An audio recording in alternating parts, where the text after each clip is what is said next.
શ્રી કૃષ્ણને વરવા માટે હું આ કઠોર તપ કરી રહી છું, ત્યારે મીઠે રસ સે ભરો રે રાધા રાની લાગે, બે માંથી ગમે જય હો।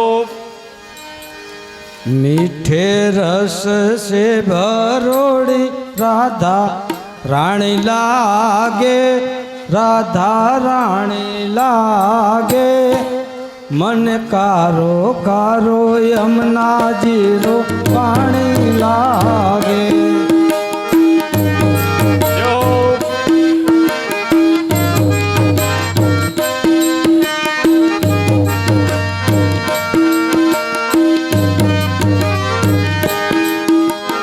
यमुना मैया काली काली वारंवार,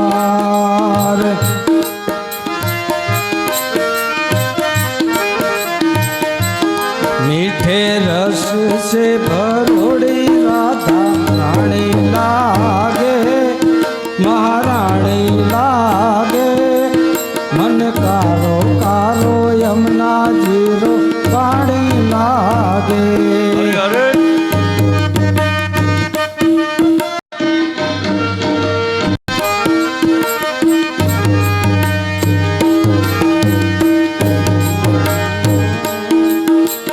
यमुना मैया कारी कारी राधा गोरी गोरी, ना मैया कारी राधा गोरी, एक रुसाने में धूम मचाए रुसाने की छोरी, वृंदावन में राधा नाम से सकल जिंदगानी लागे, जिंदगानी लागे, मन कारो कारो यमुना जीरो पानी लागे, कारो कारो यमुना जीरो पानी लागे।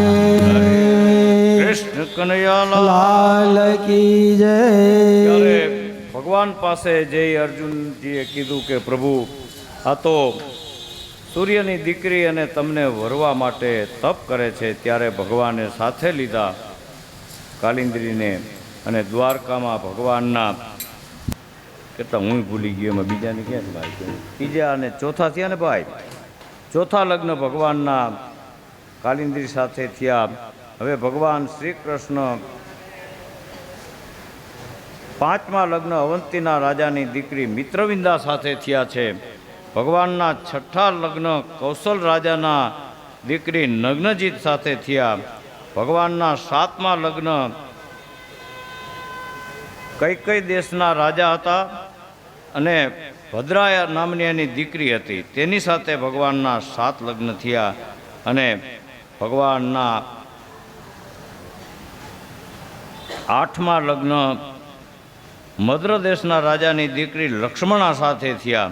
આ ભગવાનના અષ્ટપટરાણી કહેવામાં આવે છે। આમ ભગવાન શ્રી કૃષ્ણના લગ્ન થયા, તેમાં રૂક્ષ્મણી, જામવંતી, સત્યભામા, કાલિંદ્રી, મિત્રવિંદા, નગ્નજીતા, ભદ્રા અને લક્ષ્મણા 8 પ્રકૃતિ ભાગવતમાં બતાવી છે। આ ભગવાનની અષ્ટપ્રકૃતિ જેને કહેવામાં આવે છે। એટલે આ બધી પ્રકૃતિ કહેવાય। આ ફળ, ફૂલ, પાન, વનસ્પતિ, જંગલ, પાણી, હમણાં કાલે આપણે કીધું તે રીતે જે ભગવાને રચના કરી, જે બનાવ્યું, જે ભગવાને સુપ્રત કર્યું આપણને, આપણે એનો વ્યવસ્થિત રીતે જોઈ એટલો ઉપયોગ કરવો, ખરાબ ખોટી રીતે બગાડ ન થવો જોઈએ।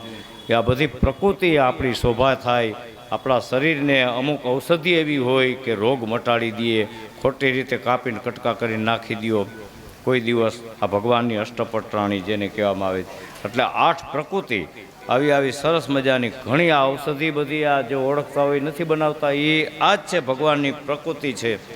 હવે ભગવાનના અંતપુરમાં 16,000 રાણી કેવી રીતે આવે છે એની કથા સુખદેવજી રાજા પરીક્ષિતને કહે છે કે રાજા,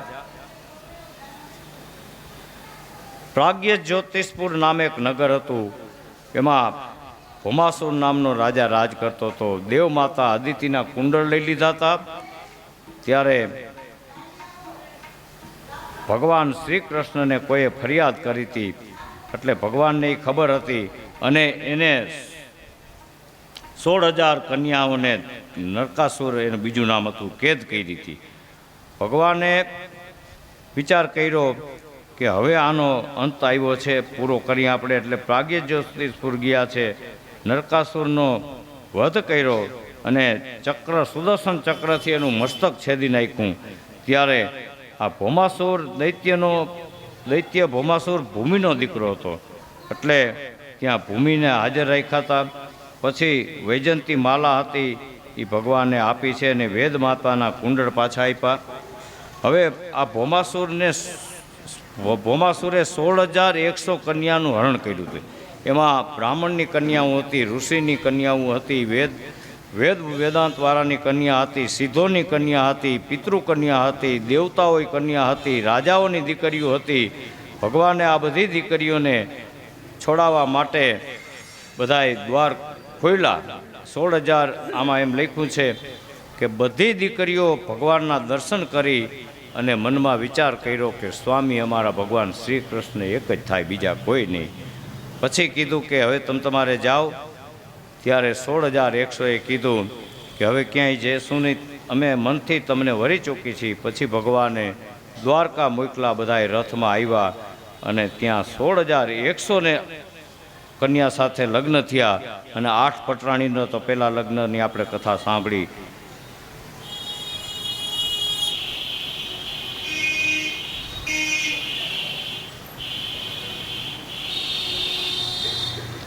ત્યારે શાસ્ત્રમાં એમ બતાવ્યું, ચોખવટ કરી કે આ કન્યાઓ એટલે કોણ હતું? કોઈ દીકરીઓ નહીં, પણ વેદની ઋચાઓ હતી. આપણા વેદ છે ને 4 વેદ, 6 શાસ્ત્ર, 18 પુરાણ અને 108 પુરાણ છે. એમાંથી ઋચાઓ લઈ અને પછી એ ઋચાઓ સ્ત્રીના દીકરીઓના રૂપમાં આ બધાની ઘરે પ્રગટ થયું. અને 16,000 એને કાંડમાં 16,100 ઋચાઓએ મનમાં નક્કી જ કર્યું હતું. એટલે આ રીતે ભૌમાસુરને પૂરે. પછી ભગવાન શ્રી કૃષ્ણ છોડાવવા આવે ત્યારે એની સાથે લગ્ન કરી.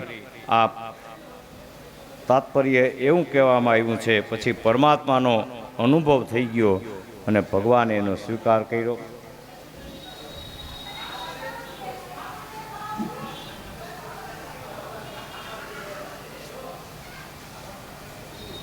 એક સમયે દેવર્ષિ નારદજી દ્વારકા ભગવાનના મેલમાં બધે આવે છે. એની કથા સુખદેવજી રાજા પરીક્ષિતને કહે છે કે રાજા, કલ્પવૃક્ષ પારિજાતિનું એક પુષ્પ હતું. એ નારદજી એ લઈને આવ્યો, સ્વર્ગનું પુષ્પ હતું. આવ્યા અને રૂક્ષ્મણીજીના મેલમાં ગયા. ત્યાં આપ્યું રૂક્ષ્મણીજીને તો સત્યભામાં રિસાઈ ગયા. હવે આ 1 કે 2 બૈરાઓ હોય તો ધડબડાટી બોલતી હતા. 16,108ને કઈ રીતે એ તો માયાપતિ જ સાચવી શકે.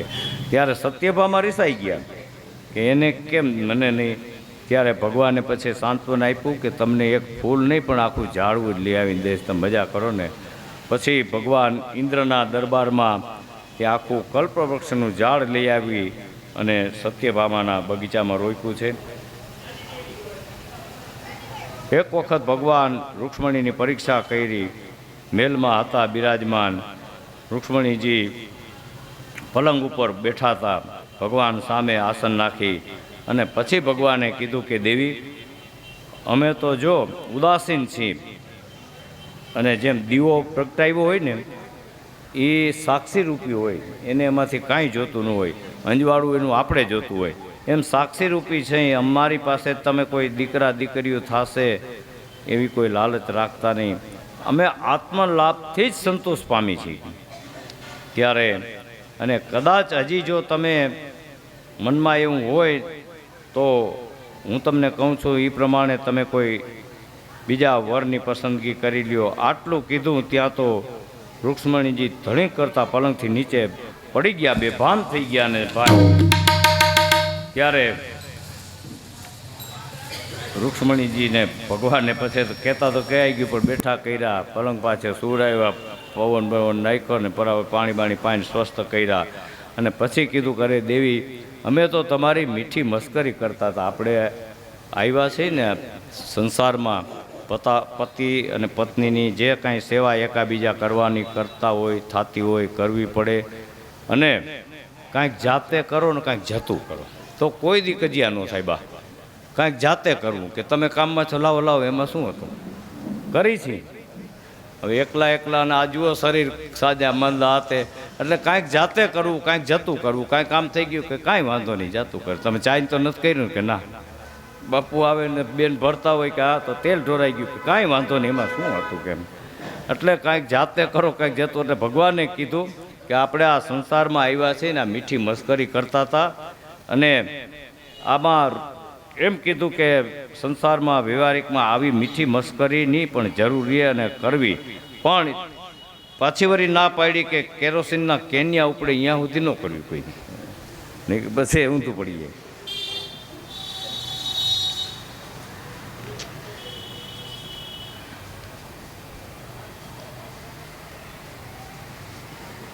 સુખદેવજી રાજા બાણાસુરની કથા સુખદેવજીને સંભળાવે છે કે બાણાસુર રાજા હતો, એને ઉષા નામની દીકરી હતી. ભગવાનના દીકરા અનિરુદ્ધના વખાણ સાંભળ્યા એટલે એની દાસી એના મહેલમાં લઈ આવ્યા. સુખદેવજી રાજા પરીક્ષિતને કથા સંભળાવી રહ્યા છે, અને રાજા પ્રેમથી કથા સાંભળે છે. ત્યારે બાણાસુરને મહાદેવજીની કૃપાથી 1000 હાથ હતા. હવે આ અનિરુદ્ધને ઉષા સાથે એકબીજાના પ્રેમ લગ્ન કરવા બે એકબીજા સંબંધ થયા. ત્યારે બાણાસુર તો ભગવાનનો ભક્ત હતો. અનિરુદ્ધને અહીંયા આવ્યો છે ઉષાના મહેલમાં, એ ખબર પડી બાણાસુરને, એટલે પૂરી દીધો. ત્યારે નારદજીએ દ્વારકામાં જઈને કીધું કે ભાઈ તમે અનિરુદ્ધને ગોતતા નહીં, આ રીતે કેદ થયો છે. એટલે બધાય દ્વારકાથી ભગવાન શ્રી કૃષ્ણ બલરામ આવ્યા છે અને કીધું કે ભાઈ તમે બધાય આટલા બધા થઈને એકને કેદ કર્યો, એમાં કંઈ તમે મરદાઈ નથી કરી, એટલે તમે એને છૂટો કરો. પણ બાણાસુર તો માનતો નહોતો. 1000 હાથ હતા. એટલે એને પછી શંકર પાસે આવ્યા અને યુદ્ધ ચાલુ થયું. ત્યારે ભગવાન મહાદેવજી શ્રી કૃષ્ણ પાસે ગયા અને કીધું કે ભાઈ પ્રભુ તમે આ મારો ભક્ત છે એને મારતા નહીં. પછી ભગવાને એના 4 હાથ બાકી રાખ્યા, બધાએ કાપી નાખ્યા. એક સમયે યાદવ કુમારો રમતા હતા અને પાણી પીવાની ઈચ્છા થઈ. ત્યારે બાજુમાં કૂવો હતો, ત્યાં ગયા. કૂવામાં નજર કરી તો એક અદ્ભુત મોટું પ્રાણી તરતું હતું. એમાં બહાર નીકળવા માટે આ લોકોએ છોકરાઓએ બહાર કાઢવાની મથામણ કરી, પણ ન નીકળી શક્યું, થાકી ગયા. એટલે શ્રી કૃષ્ણને વાત કરી, એટલે ભગવાને એને બહાર કાઢ્યા. અને ભગવાનનો હાથનો સ્પર્શ થતા સરસ મજાના રાજકુમાર હોય એવો વસ્ત્ર અલંકાર ઘરેણા ધારણ કરેલા અને ભગવાનનો સામે દિવ્ય સ્વરૂપ ધારણ કરીને ઊભો છે. ત્યારે ભગવાન શ્રી કૃષ્ણે એને પૂછ્યું, ભગવાનને પ્રણામ કર્યા. એટલે નૃગરાજાની વાત કરી કે ઈશ્વાકુળનો નૃગરાજાનો પુત્ર છું, અને પ્રભુ હું રાજા હતો ત્યારે ઘણા મેં ગાયોના દાન આપ્યા. એક વખત આવી રીતે ભૂલથી દાન એક આપેલી ગાય બ્રાહ્મણની બીજાને દેવાઈ ગઈ, એમાં મારે કાંચડાનો અવતાર લેવો પડ્યો. ત્યારે આનું તાત્પર્ય એમ થાય છે કે ઓને ભૂલથી દાન અપાઈ ગયું અને બ્રાહ્મણનો સાપ લાગ્યો, કાચડો બનવું પડ્યું, તો આપણે જાણી જોઈને કરી છીએ તો કેટલા પાપના ભાગીદાર. એટલે માટે કોઈ દિવસ એવી ખ્યાલી રાખવી. અને શાસ્ત્રમાં તો એમ કીધું છે કે નિંદા સમાન પાપ નહીં.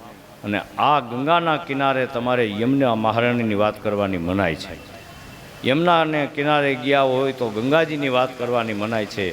જે પૈણતો હોય એના જ ગીત ગવાય ને, બરાબર.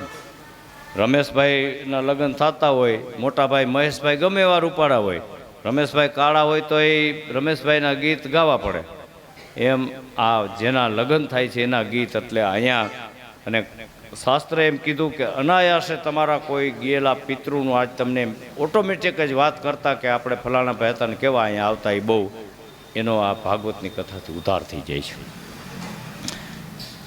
ત્યારે મૃગરાજાની વાત સાંભળી ભગવાન એને પછી અભય વરદાન આપ્યા, તથાસ્તુ કીધું અને પોતાના ધામમાં ગયો છે.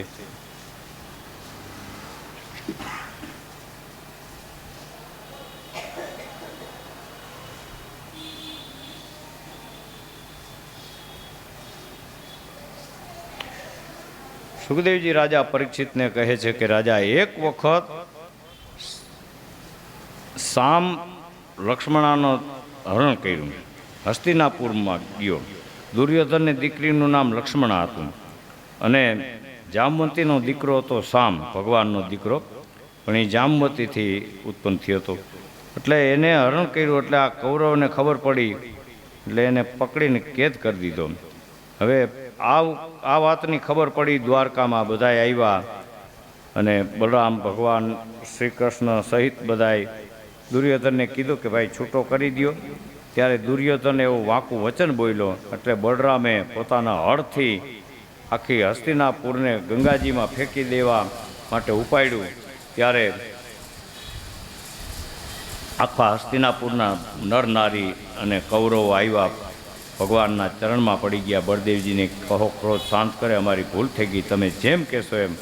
પછી અટકી ગયું. પછી હજી તમે એમ જોજો કોઈ દિવસ જાઓ તો હસ્તિનાપુર આમ નથી, આમ ત્યાં ત્રાસુ ગંગાજી પર નમેલું છે.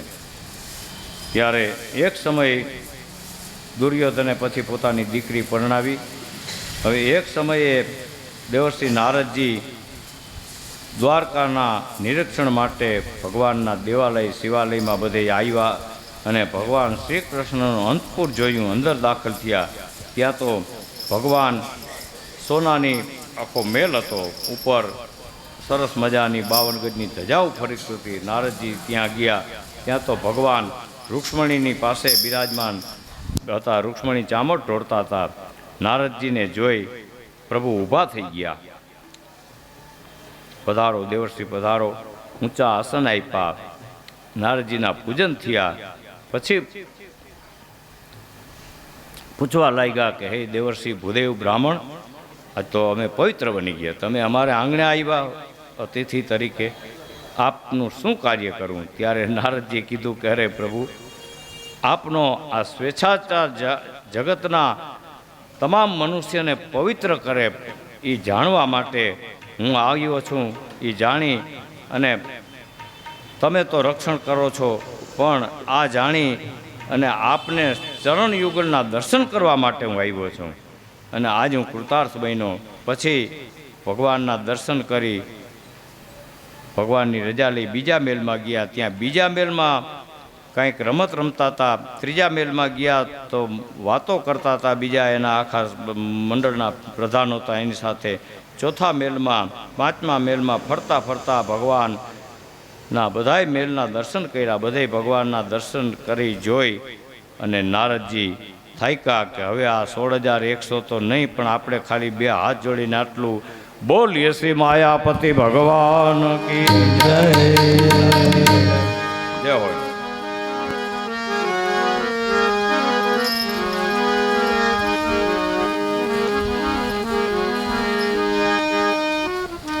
ત્યારે સુખદેવજી રાજા પરીક્ષિતને કહે છે કે રાજન, સજ્જનો, આ રીતે મનુષ્યને પોતાના કર્તવ્ય માર્ગનું આચરણ ભગવાન શ્રી કૃષ્ણ પોતે બતાવતા કેવા નથી આવતા, પણ અમારા જેવા કોઈ બ્રાહ્મણોને મોકલે છે એટલે સૌનું કલ્યાણ થઈ જાય અને જગતની ઉત્પત્તિ સ્થિતિ લયના કારણ રૂપ એવા શ્રી હરિની આવા સાધારણ કર્મો સાંભળી અને વિચાર કરો કે તેની ફળશ્રુતિ. પછી સુખદેવજીએ કીધું કે રાજા, જે મનુષ્ય આ કથા ગાય છે, પ્રેમથી કોઈને સંભળાવે છે અને અનુમોદન આપે છે, તેને ભગવાનમાં એકાંતિક ભક્તિની પ્રાપ્તિ થાય છે અને મોક્ષના દાતા એવા શ્રી હરિ એનો સ્વીકાર કરે છે.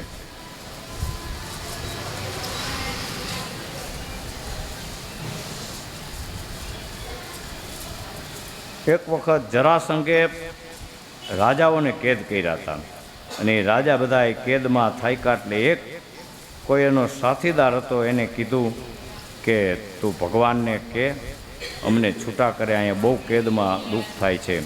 ત્યારે હજારો એને જરાસંઘ દિગ્વિજય કરવા ગયો તે 20,000 રાજાઓ એને નહીં માનતા. એ આ 20,000 રાજાને ગિરિવ્રજના કિલ્લામાં બંદીવાન બનાવ્યા હતા. અને પછી દૂતે આવીને પ્રભુને કીધું કે પ્રભુ, આ રાજા હવે મુક્ત થવા માગે છે. ત્યારે ભગવાન નારદજીની સલાહ લીધી. એટલે નારદજીએ કીધું કે આપ ત્રણેય લોકમાં ફરો છો, હવે આપણે આ રાજાને છૂટા કરવા અને પછી તમે કઈ રીતે આપણે કરી શું કરવું. નારદજીએ કીધું કે પ્રભુ, આપ તો સર્વ જાણો છો અને હમણાં તમારા ભાઈઓ પાંડવો ફૈબાના દીકરા રાજસૂય યજ્ઞની તૈયારી કરે છે, તો આપ એમાં સંમતિ આપો અને આ રાજાને છૂટા કરાવો. પછી નારદજીના વચન સાંભળી 16,000 રાજાને 20,000 રાજાને છૂટા કર્યા છે. રાજા રાજા રણ છોડ, રાજા રણ છોડ.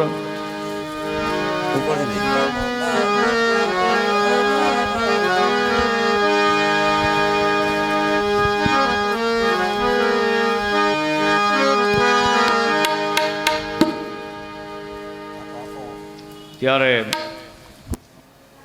ભગવાનના જય જયકાર કરતા જાય છે. હવે શ્રી કૃષ્ણ ભગવાન ફૈબાની ઘરે આવ્યા અને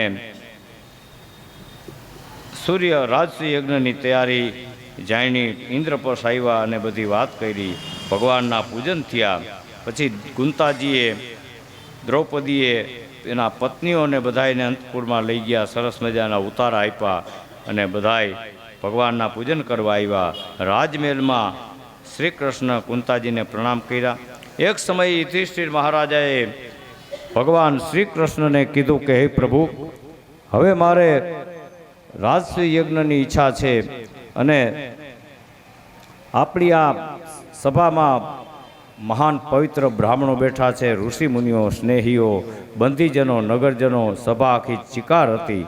ત્યારે કીધું કે આ યજ્ઞ દ્વારમાં પવિત્ર એવી વિભૂતિની અને યજન કરવાની ઈચ્છા છે, તો આપ એમાં સહકાર આપો અને સેવા કરનારને આપની કૃપાનું ફળ મળે છે. આપણે નથી કહેતા પરસેવા, પરસેવા એટલે ઓલો આમાંથી વરે નહીં, પર એટલે બીજાની સેવા કરો, એ પરસેવા. ત્યારે ભગવાન બહુ રાજી થયા અને રાજસૂય યજ્ઞની સંમતિ આપી. એટલે રાજસૂય યજ્ઞની તૈયારી થવા લાગી. અને જરાસંઘે જે રાજાઓને કેદ કર્યા હતા એ બધાને છૂટા કર્યા, પણ જરાસંઘ નહોતો જીતાણો. એટલે ભગવાન અર્જુન અને ભીમને લઈને ગયા, વચનથી એને જીતી લીધો. અને પછી રાજસૂય યજ્ઞની તૈયારી થાય છે.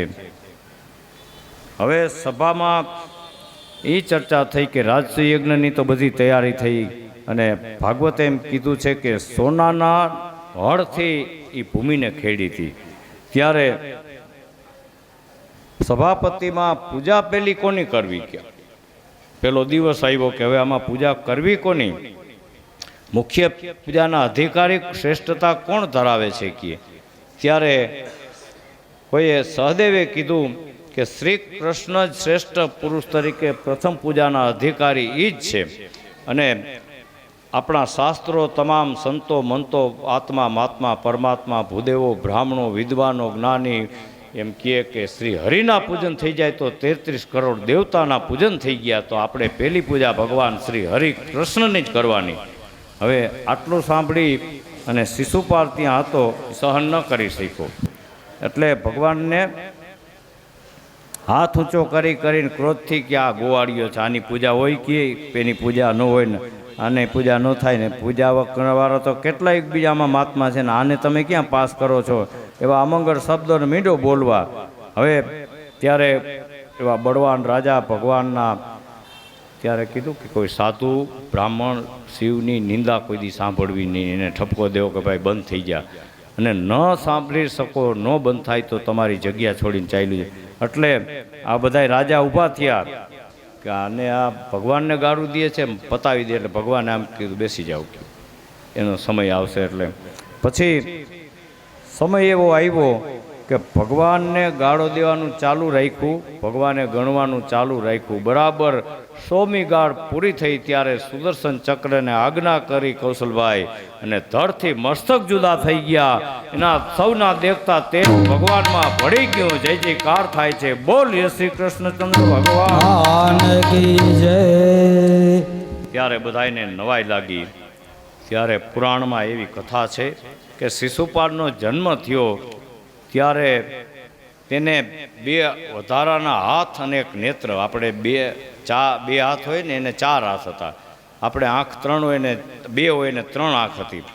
ત્યારે એની માતા સુતસ્રવા મૂંઝાઈ ગયા કે આવો દીકરો કાં જઈને મને કહે. કુંતાજીના નાના બેન હતા સુતસ્રવા, ભગવાનના ફૈબા જ થતા હતા.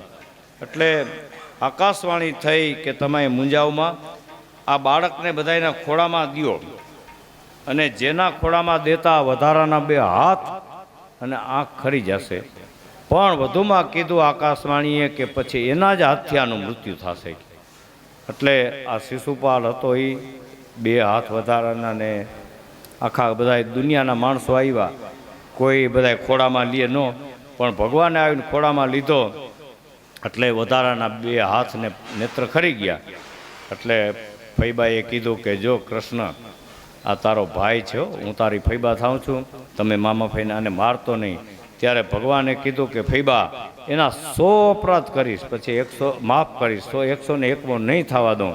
એટલે આને ગાળો દેવાનું ચાલુ રાખ્યું, ભગવાને ગણવાનું ચાલુ રાખ્યું. જ્યારે 100મી ગાળ પૂરી થઈ એટલે આપણે બધાએ તાત્પર્ય એમ કહેવાનું થાય છે કે 100 અપરાધ ભગવાનના ન થાય એવી ટ્રાય 60, 70, 80ની જિંદગીઓ સુધી જીવી, પણ નિષ્પાપ અને નિર્દોષ રીતે જીવી. એટલા માટે ભગવાન પ્રસન્ન થાય. પછી કથા આગળ ચાલે છે.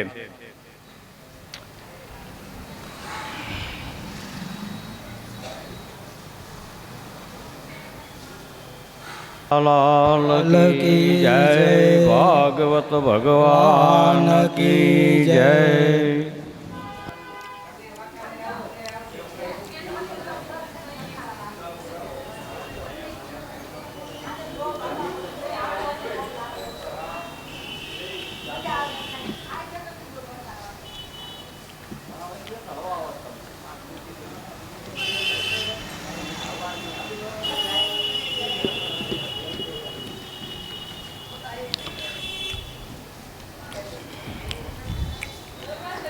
હવે ભગવાનની કથા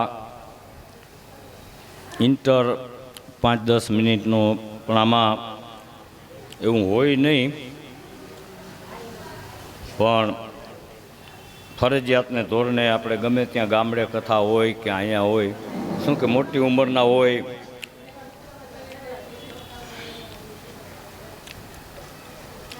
પલોઠી વાળીને 4-5 કલાક ત્યાં બેસી ગયા હોય તો જરાક પગ છૂટો થાય, કોઈ બાથરૂમ પાણી આપે, એટલે એટલા માટે આ 5-15 મિનિટનો ઇન્ટર.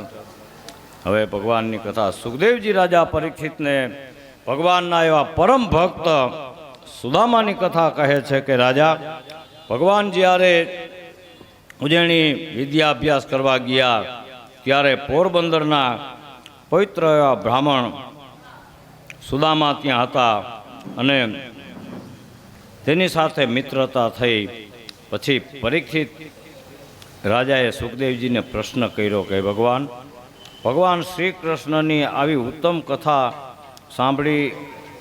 સાંભળવી કોને ન ગમે?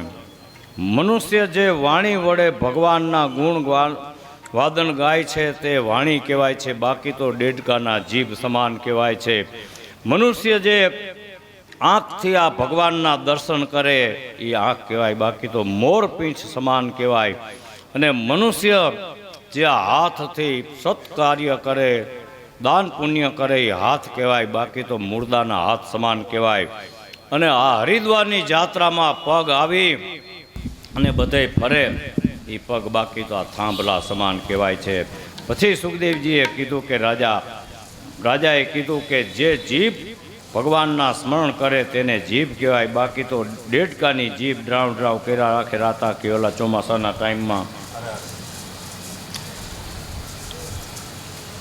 ભગવાનના સરસ મજાના આવા પવિત્ર સત્સંગ થતા હોય, હરિકથા થતી હોય, અને એ શબ્દ કાને પડે એ કાન કહેવાય, બાકી તો કોળિયા સમાન કહેવાય છે.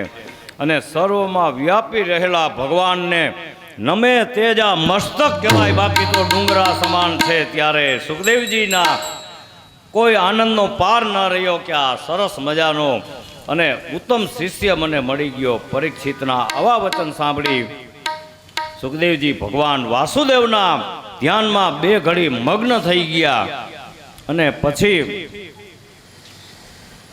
રાધે રાધે રાધે શ્યામ સે મિલા દે, राधे राधे श्याम से मिला दे, ए श्याम से मिला दे, घन श्याम से मिला दे. राधे राधे राधे श्याम से मिला दे, राधे राधे राधे श्याम से मिला दे. પછી સુખદેવજીએ પોતાના ગુરુ રાધાજીનું સ્મરણ કરી અને પછી રાજા પરીક્ષિતને કીધું કે રાજન, હવે તને તમારી ભગવાનની ભક્તિ જેટલી કરતા હો 10 મિનિટની, તો તમને એમાં 10 ગણો વધારો થાય. 1 કલાક કરતા હોય તો 10 કલાકની ભક્તિનું પુણ્ય મળે. એવી સરસ પવિત્ર ભગવાનના ભાઈબંધ એવા સુદામાની કથા સંભળાવું છું, તે તમે સાંભળો. શ્રી કૃષ્ણ ભગવાન સુદામાના ભાઈબંધ બન્યા જ્યારે ઉજ્જૈનીમાં વિદ્યા અભ્યાસ કરવા ગયા ત્યારે, અને તેથી આવા ફોન કે કાંઈ હતું નહીં, પણ ત્યાંથી છૂટા પડ્યા પછી કોઈ દિવસ મળ્યા નહોતા. એટલે એક દિવસ સુદામાના પત્ની સુશીલા જેનું નામ હતું, એના પતિને કહેવા લાગ્યા સુદામાને કે તમે તો ભગવાનના ભાઈબંધ મિત્ર છો અને તમે એની પાસે જાઓ. ત્યારે બ્રાહ્મણે કીધું કે હું માગવા તો નહીં જાઉં. અજાચક વ્રત જેને કહેવામાં આવે છે. અજાચક એટલે બધાય બ્રાહ્મણોને લાગુ પડે છે. અમે ક્યાંય જાય એટલે પાણીનો ગ્લાસ ભરી દઈએ ને તરસ લાગી છે, નથી મગાતું. બેન બહુ હરખમાં આવીને ઘરના બધાય વાતું એ મંડાઈ જાય તો ભલે કલાક નીકળી જાય પણ મગાતું નથી. પછી એમ થાય કે ઓ અદા તમને પાણી નથી પાયું કોઈ, તો ભરી દો, એટલે મગાતું નથી. ત્યારે સુદામાએ વિચાર્યું કે અરે દેવી, તમે કહો છો એ બરાબર છે, પણ મારે અજાચક વ્રત. પછી આ તો સુશીલા નામ એટલે સરસ હતું એટલે એને કીધું કે તમને માગવા જવાનું નથી કહેતી, પણ તમે ભાઈબંધ છો, તમે કહો છો કે મળ્યા નથી ને તમે રોજ અહીંયા વખાણ કરો છો, કાયમી એના જાપ ને કરો છો, તો એને મળો તો ખરા, દર્શન તો કરી આવો. ત્યારે સુદામાને થયું કે હા એ લાભ મોટો મળશે કે, તો કે પણ 4-5 ઠેકાણે દેવી ખાલી હાથે ન જવાય, બેન દીકરીની ઘરે ન જવાય, કોઈ સાધુ બ્રાહ્મણને ઘરે ખાલી હાથે ન જવાય, દેવના મંદિરમાં ખાલી હાથે ન જવાય, મિત્રની ઘરે ખાલી હાથે ન જવાય. તો દેવીએ વિચાર્યું કે ઉભા રહ્યો, એટલે પાડોશમાં ગયા, પવા માગી એવા. આજે કોઈને ભગવાનને પવા ધરવા હોય તો કરી શકશો. પછી પવા લઈ વાય એની પાસે બાંધવામાં કાંઈ કપડું તો હતું નહીં, એટલે પોતાના 2-3 સાડીના ને એવા કટકા હતા, પેકેટે ધરી દીધું ને એ આમ શાંતિ સૂંધી અને પવાની પોટલી ગાંઠું બરાબર વાળી અને કીધું કે જાઓ કે હવે આ તમારા ભાઈબંધને ધરજો કે. એટલે પોટલી તરત જ આમ બગલમાં નાખી દીધી, દ્વારકાને રસ્તે ચડી ગયા અને આગળ ચાલતા જાય છે. બરાબર આવો વૈશાખ મહિનાનો તાપ હતો.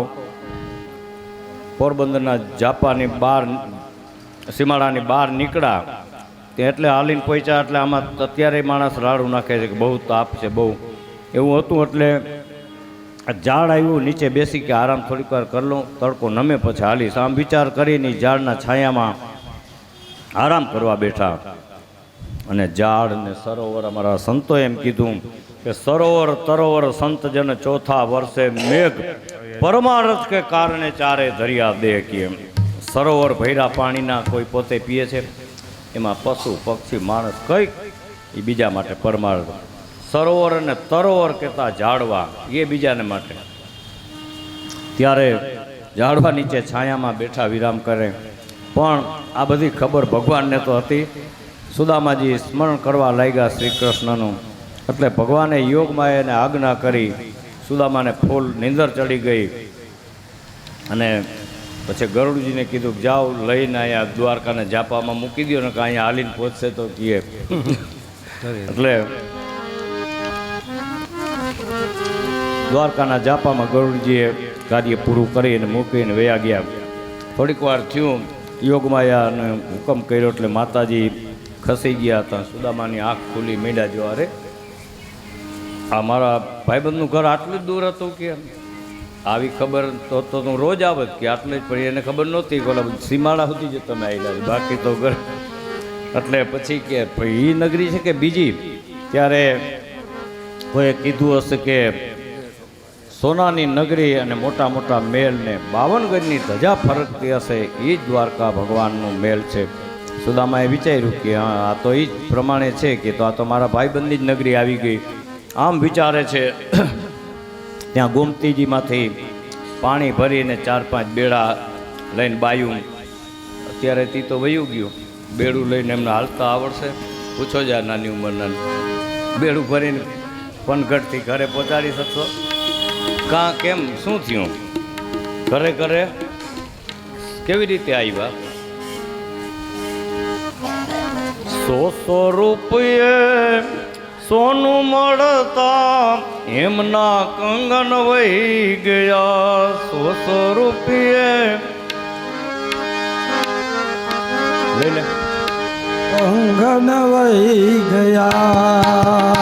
ફેશન ને તો કારણે કાનમાં ઝુમર લટકતા થઈ ગયા. આ ફેશનના તો કારણે ઝુમર લટકતા થઈ ગયા. બહુ લંબાવું નથી, એક જ કડી. અરે દરનાતણી ઘંટી ગઈ અને આ પનઘટ તણા પાણી ગયા. પછી ઓલી દમયંતી ને ભાઈ, દમયંતી ને કારણે આજ ઘેર ઘેર નળ તો થઈ ગયા. આ દમયંતીના કારણે આજ ઘેર ઘેર નળ તો થઈ ગયા. દમયંતી એક થઈ, એનો પતિ એક જ નળ હતો, પણ આજ ઘરે ઘરે નળ થઈ ગયા. એ આના કારણે એટલે આ બધું વયું ગયું. પછી આ તો બાયું તેદી નહોતા નળ, એટલે ગોમતીજીમાંથી પાણી બેડા માથે ચટકાટ કરે છે, નીકળ્યા. એટલે સુદામાએ કીધું કે આ બેનને પૂછવું જો એ જ નગરી છે ને. એટલે સુદામાએ શું કીધું?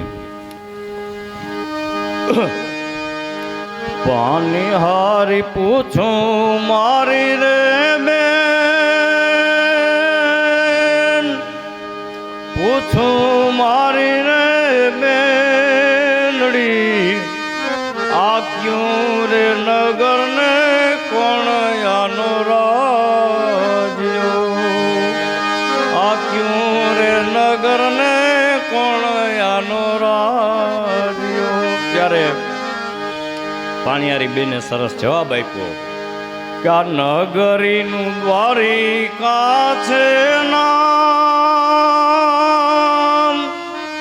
દ્વારિકા છે નામ, રાજ્ય રે તપે રણછોડરાય નામ કામે પડતા સુદામા ઊભા થઈ ગયા કે ઓહ, આ તો મારા ભાઈબંધનું જ નગર આવી ગયું.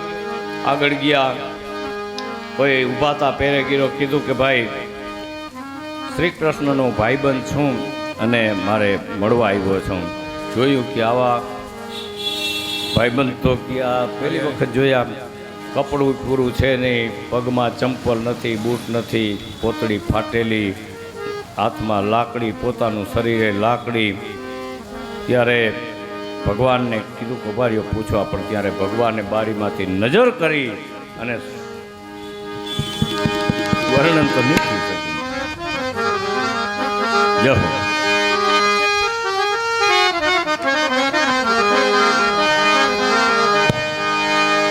એ સુદામા જ દ્વારિકામાં આવ્યા રે, એ દર્શન કરે બાપ.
ભગવાન દેખી ગયા, ઠેકડો માર્યો કરે મારો ભાઈબંધ આવી ગયો, દોડતા મહેલની બહાર આવ્યા, ઉપવસ્ત્ર બધા નીચે પડી ગયા, કાંઈ ભાન રહ્યું નહીં, દોડીને બથ પર લીધી, મહેલમાં લઈ આવ્યા અને પોતાનું સિંહાસન હતું અહીંયા સુદામાને બિરાજમાન કર્યા, પોતે નીચે પગ પાસે બેસી ગયા અને પછી અવાજ માર્યો કે લાવો લાવો આ મારા ભાઈબંધના પગ ધોવા છે, કે પાણી લઈ આવો. પણ શાસ્ત્રકારે એમ કીધું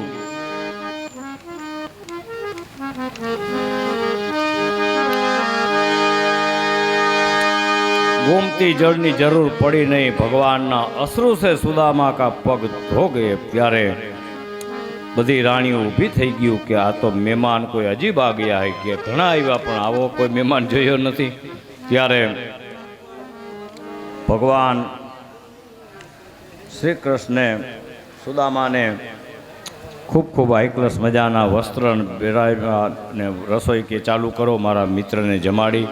પછી બે વાતો કરવા લાગ્યા, જમી કાઢવી અને કીધું કે ભાઈ લગ્ન કર્યા છે? તો કે હા લગ્ન તો કર્યા. કેમ?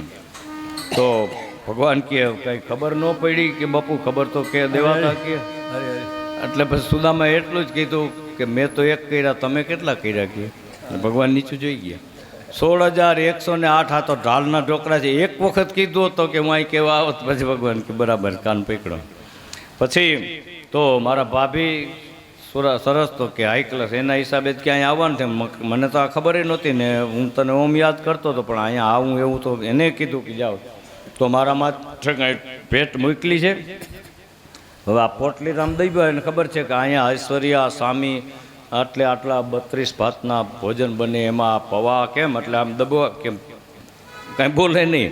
આ તો જાણી ગયા હતા કે આમાં મોકલું જ કાંઈ, તો કે મોકલતા હતા ખરા પણ હું કાંઈ. એટલે ભગવાને આમ પોટલી ઝીક મારીને ખેંચી લીધી, ગાંઠ ખોઈલી આમ કરી 1 ને 2, ત્યાં તો કે ઓહો આ તો મને પ્રસન્ન કરે એવી ચીજ મારા ભાભીએ મોકલી. એટલે 1 મુઠ્ઠી અને 2 મુઠ્ઠી, પછી 3જી મુઠ્ઠી રૂક્ષ્મણીએ હાથ પકડ્યો કે બસ પ્રભુ હવે રહેવા દ્યો કે.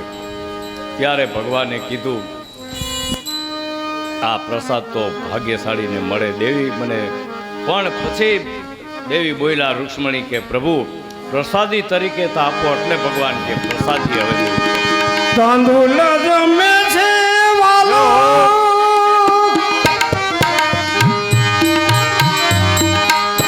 ઉઠી રાણી રૂક્ષ્મણી,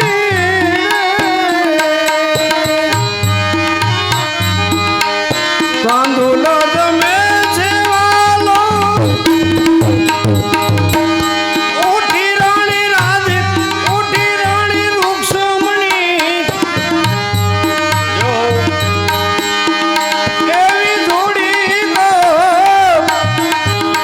એક સાદી અમને આપો રે, સભામાં રાખો ગામડા બેલી, હે સભામાં રાખો ગામડા.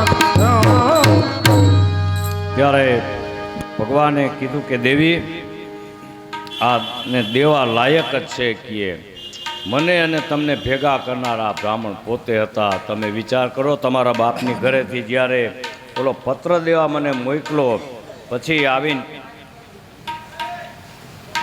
કીધું કે બેનબા તમારું કામ કરીને આવ્યો છું, ત્યારે તમે વિચાર કરો તમે શું કીધું?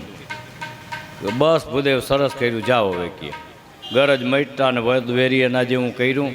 નહીતર બ્રાહ્મણ અબજોપતિ હોય, યજમાન સાવ માંડ માંડ રોડવતા હોય, પણ એ આંગણે જઈને ઊભા રહે એટલે બ્રાહ્મણને લાલચ થાય. અને બ્રાહ્મણને કોઈ દિવસ ખાલી હાથે ભલે કાંઈ નહીં તો મુઠ્ઠી વારીને કે આ લ્યો દા લઈ લ્યો, પછી આપણને સંકોચ થતો હોય કે 1 રૂપિયાનો સિક્કો પણ તોય છતાં પ્રેમથી દ્યો, ઓલો 1000 માનીને લઈ લ્યો. એ પાછા બ્રાહ્મણમાં ગુણ હોવા જોઈએ. બાકી તો લાવ લાવ કરો. અમારા એક વાણિયા હતા શેઠ બાપુ, મુનિમજીને કીધું કે ચોપડો ખોલીને હિસાબ તો કરો કે કેટલા પૈસા આપણી પાસે છે. એટલે મુનિમજીએ કલમ લઈને હિસાબ કર્યો કે શેઠ હો ઘણો, કે કેટલા? કે તમારી 71 પેઢી ખાઈને તોય નહીં ખૂટે કે 71 પેઢી. એટલે શેઠ મીંડા રોવા અરે કે આ તમે કે 71 પેઢી સુધી તમને આમાં રોવાનું શેનું આવે? તો પછી શેઠ કે મારી 72 પેઢીનું શું? એને પછી કોઈ દી સંતોષ ન હોય નહીં. શાસ્ત્રમાં એમ કીધું કે સંતોષી નર હંમેશાને માટે સુખી. એટલે સંતોષ રાખવો. ત્યારે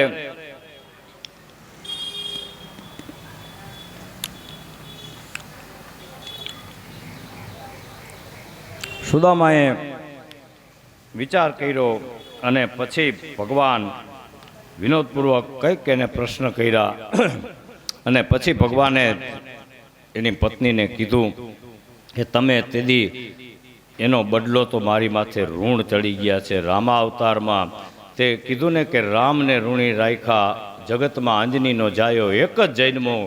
રામચંદ્ર ભગવાન બદલો ન આપી શક્યા, માથે ઋણ રહ્યા. ત્યારે આ ઋણ બ્રાહ્મણનું મારી માથે, ત્યારે રૂક્ષ્મણી પગમાં પડી ગયા કે આ ઈ જ બ્રાહ્મણ છે દેવ? તો ક્યાં. પછી તો બહુ આનંદ કર્યો. સમય જતા સુદામા ત્યાંથી રજા લે છે.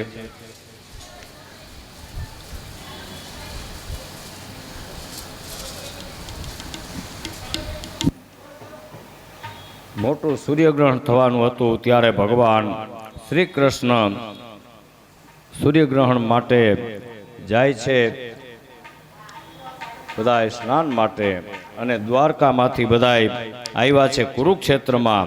અને ત્યાં મોટા મોટા દેશના રાજાઓ આવ્યા અને બ્રાહ્મણો આવ્યા, ગોપીઓ, નંદ જશોદા બધા આવ્યા અને આજ ભગવાનને મળ્યા છે.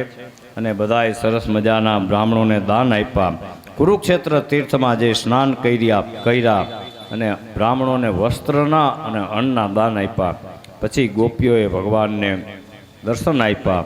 ભગવાનની આવી આધ્યાત્મિક શિક્ષા પામી અને ગોપીઓ કહેવા લાગી કે પ્રભુ ભગવાન આપ જ્ઞાનવાળા યોગેશ્વરોને હૃદયમાં ચિંતન કરવા યોગ્ય, અને સંસાર રૂપી અમે સંસારમાં કુવા રૂપિયા સંસાર છે એમાં પડ્યા છે, પણ છતાં અમે આપણી પાસે એટલું જ માગી કે આપના ચરણ કમલના અમારી ઉપર, અમારા ઘરમાં રહી ત્યાં સુધી અમારા મનમાં સદૈવ આપ પ્રગટ રહો, એટલી અમારી ઉપર કૃપા કરો. ભગવાને તથાસ્તુ કીધું. મારું કંઈ કામ જ કીધું, મૂંઝાતો નહીં.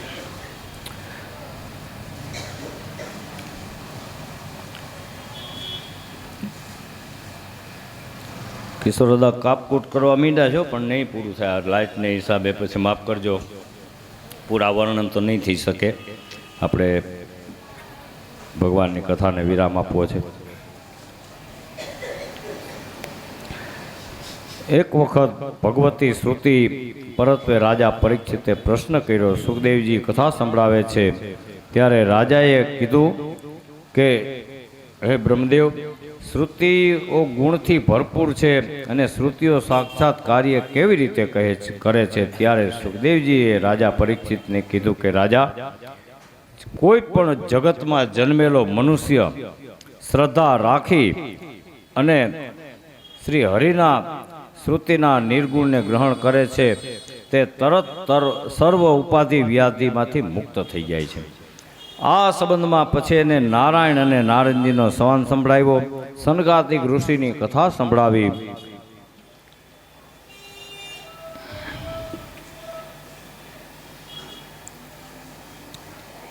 અને રાજા પરીક્ષિતે પૂછ્યું કે બ્રહ્મદેવ, જે લોકો શિવને ભજે છે તે સંબંધવાળા છે અને સુખી થઈ જાય છે, જે વિષ્ણુને ભજે છે તે સંપત્તિ વિનાના થઈ જાય છે, તેનું કારણ શું છે? ત્યારે સુખદેવજીએ કીધું કે રાજા, ભગવાન શંકર સર્વ સંપત્તિઓના સ્વામી ત્રિગુણાત્મક છે. એટલે શંકરનું ભજન કરનાર સંપત્તિઓ મળે ને. શ્રી હરિ તો પ્રકૃતિથી પર છે અને સાક્ષી રૂપી છે, અને પરમાત્માનું આપણે સર્વદા દ્રષ્ટા અને સાક્ષી રૂપ જ છે. ભગવાન શ્રી કૃષ્ણ તમારા દાદા યુધિષ્ઠિરે કહેલું છે કે જેના ઉપર હું કૃપા કરું છું તેનું હરવે હરવે બધું લઈ લઉં, એટલે મને મૂકવા માંડે. પણ આપણે ઓલી દાખલો દીધો તેમ કે આટલે સુધી કષ્ટ દીધું ન મૂકે, પછી કેવું એને નિયાલ કરું છું. પછી રાજાને સંતોષ થયો ભગવાનના સુખદેવજીના શબ્દ સાંભળી.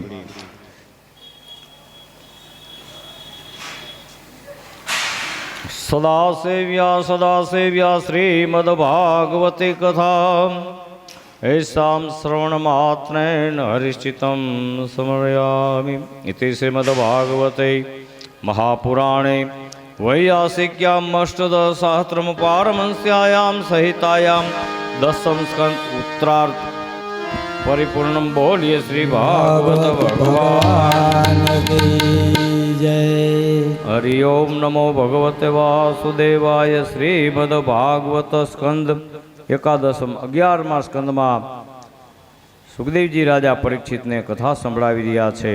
શ્રી કૃષ્ણે અનેક દૈત્યનો વધ કર્યો, કૌરવ પાંડવ વચ્ચે કલેશ ઉપજાવી અને આ પૃથ્વીનો ભાર તો ઉતાર્યો, પણ ભગવાનને વિચાર કર્યો કે હજી યુદુકુળનો નાશ નથી થયો ત્યાં સુધી પૂરો આ ભૂમિ ઉપરથી ભાર નથી ઉતરો અને એનો નાશ મારે કરવો પણ ઉચિત નથી. એટલે પછી યાદવ કુળમાં અંદરો અંદર કજિયા કરાવ્યા, બ્રાહ્મણનો શાપ લેવરાવ્યો અને પછી ભગવાને